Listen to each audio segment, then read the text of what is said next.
வணக்கம் தமிழ் வெற்றிலை சமையலுக்குள்ளே போகலாம் வாங்க. நம்மளோட சேனலை நீங்கள் ஃபஸ்ட் டைமாக பார்க்குறீங்க அப்படின்னா சப்ஸ்கிரைப் பண்ணுங்கள். பக்கத்தில் இருக்க பெல் சிம்பிளை கிளிக் பண்ணிடுங்க. ஆல் பட்டனையும் செலக்ட் பண்ணி விட்டுருங்க ஃப்ரெண்ட்ஸ். அப்போ தான் நான் போடுற வீடியோ உடனுக்குடனே உங்களுக்கு நோட்டிஃபிகேஷனில் வரும். இன்றைக்கி நம்ம சிக்கன் பக்கோடா பண்ண போகிறோம். அது எப்படி பண்ணுறது, அதுக்கு என்னென்ன பொருள் தேவை அப்படிங்கிறத நம்ம வீடியோக்குள்ளே போய் தெரிஞ்சுக்கலாம் வாங்க. இதுக்கு நான் சிக்கனுக்கு ஒரு 300 கிராம் அளவு சிக்கனை நல்லா குட்டி குட்டி பீசஸாக கட் பண்ணி எடுத்துகிட்டு வந்திருக்கேன். போன்லெஸ் சிக்கனை எடுத்துக்கோங்க, ரொம்ப சூப்பராக இருக்கும். தேவையான அளவு உப்பு சேர்த்துக்கலாம். 1.5 ஸ்பூன் அளவுக்கு கடலை மாவு சேர்த்துக்கோங்க.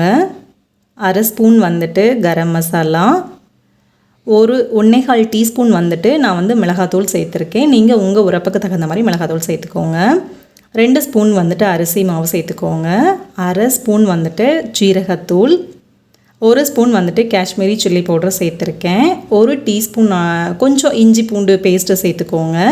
1/2 மூடி அளவுக்கு லெமன் புழிஞ்சு விட்டு அதுவும் சேர்த்துக்கோங்க. கொஞ்சம் மேலால் மல்லி இலை சேர்த்துக்கோங்க.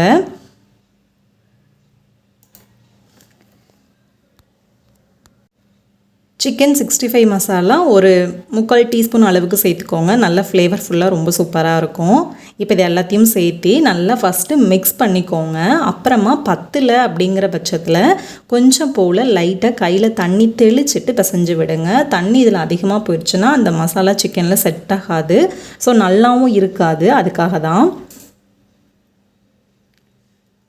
இப்போ இது எல்லாத்தையும் நல்லா மிக்ஸ் பண்ணியாச்சு. இன்னும் கூட கொஞ்சம் போல் தண்ணி தேவைப்படுது. லைட்டாக தண்ணி தெளிச்சிட்டு பிசைஞ்சுக்கோங்க. நிறைய தெளிச்சிடக்கூடாது, கொஞ்சமாக தெளிச்சிட்டு நல்லா பிசைஞ்சிட்டு இது ஒரு 1 மணி நேரம் போல் அப்படியே ஊறிடணும். அதுக்கப்புறம் தான் டேஸ்ட்டு நல்லா சூப்பராக இருக்கும்.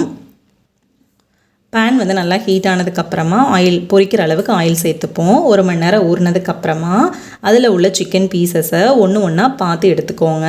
ஆயில் ஹீட் ஆகிற வரையிலும் ஹை ஃப்ளேமில் வச்சுக்கோங்க. ஆயில் கொஞ்சம் காஞ்சதுக்கப்புறமா ஃப்ளேமை கம்மி பண்ணிக்கோங்க. ஏன்னா ராவாக நம்ம இதில் சேர்க்கையில் மேலே தெறிக்க சான்ஸ் இருக்குது. ஸோ பார்த்துட்டு கவனமாக செய்யுங்க. இப்போ இந்த சிக்கன் பீசஸை ஒன்று ஒன்றா நம்ம உள்ளே சேர்த்துனதுக்கப்புறமா லைட்டாக பரட்டி விடுங்க.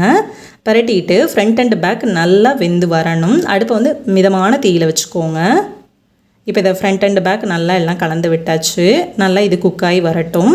அப்படியே விட்டுருங்க. ஒன்ஸ் பரட்டிட்டு அப்படியே விட்டுருங்க. அதுக்கப்புறமா லைட்டாக கரண்டி வச்சு கலந்து விடுங்க. லைட்டாக அப்படியே பரட்டி விட்டுட்டே இருங்க. அப்போ தான் எல்லா பக்கம் நல்லா வெந்து வரணும் இல்லைங்களா. அதுக்காக இது போன்லெஸ் பீஸாக வச்சுக்கோங்க. குட்டி குட்டி பீசஸாக வச்சுக்கிட்டிங்க அப்படின்னா டக்குன்னு குக் ஆகிறதுக்கு ஈஸியாக இருக்கும். பெரிய பீஸாக இருந்ததுன்னா கூட எண்ணெயும் சேர்க்கணும். நம்ம கொஞ்சம் வெயிட் பண்ணியும் பரட்டி விடுற மாதிரி இருக்கும். ஸோ அதுக்காக தான். இப்போ இதிலேயே நல்லா கலந்து விட்டுருங்க. நல்லா கிறிஸ்பி ஆயிடுச்சு. இதை அப்படியே ஆயிலெல்லாம் வடிச்சிட்டு நம்ம பிளேட்டில் மாற்றிக்கலாம்.